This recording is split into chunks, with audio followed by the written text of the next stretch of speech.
સર્વે વૈષ્ણવોને જય શ્રી કૃષ્ણ। આજે આપણે શ્રી પ્રભુને પવિત્ર એકાદશીના દિવસે ભોગ ધરવા માટે સામગ્રી કેસરી મિશ્રી સિદ્ધ કરીશું। તેના માટે પાત્રમાં 1 કપ ખાંડ લઈ તેમાં ખાંડ ડૂબે તેટલું અથવા તો અડધો કપ જલ પધરાવીશું અને મધ્યમ આંચ પર જ્યાં સુધી ખાંડ સરખી રીતે ઓગળે અને ચાસણી ઉકળવા લાગે ત્યાં સુધી તાવેથા વડે સતત હલાવતા રહીશું।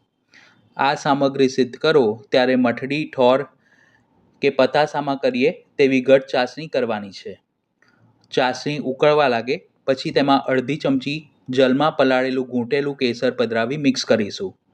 શ્રાવણ સુદ એકાદશીને પવિત્ર એકાદશી તરીકે ઓળખાય છે અને તે દિવસે શ્રી પ્રભુને વિવિધ પ્રકારના પવિત્રા ધરી આ સામગ્રી નિયમથી ભોગ ધરવામાં આવે છે। 8 થી 10 મિનિટ બાદ ચાસણી સરખી ઉકળીને ઘટ થઈ ગઈ છે। ગેસ બંધ કરી કઢાઈને નીચે ઉતારી લેવી, પછી તેમાં 5 ચમચી ઇલાયચી પાવડર અને ચપટી જેટલું બરાસ કપૂર ભૂકો કરીને પધરાવીશું। બરાસ કપૂરની ફ્લેવર ખૂબ જ સ્ટ્રોંગ હોવાથી ઓછી માત્રામાં તેનો ઉપયોગ કરવો।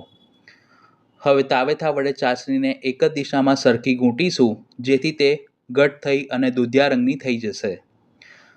આ રીતનું ટેક્સચર આવે પછી તેને ઘીથી ગ્રીસ કરેલી ચોકીમાં ઢાળીશું। ચાસણી ઘટ હોવાથી ખૂબ જ ઓછા સમયમાં જામી જાય છે એટલે તરત જ તેને ઢાળી દેવી। 8 થી 10 મિનિટ બાદ તે થોડી નવશેકી ગરમ હોય ત્યારે સમારણી વડે તેના ચોરસ ટૂંક કરીશું। પછી તે રૂમ ટેમ્પરેચર પર ઠંડી થાય ત્યારબાદ સામગ્રીને પાત્રમાં સાજીશું।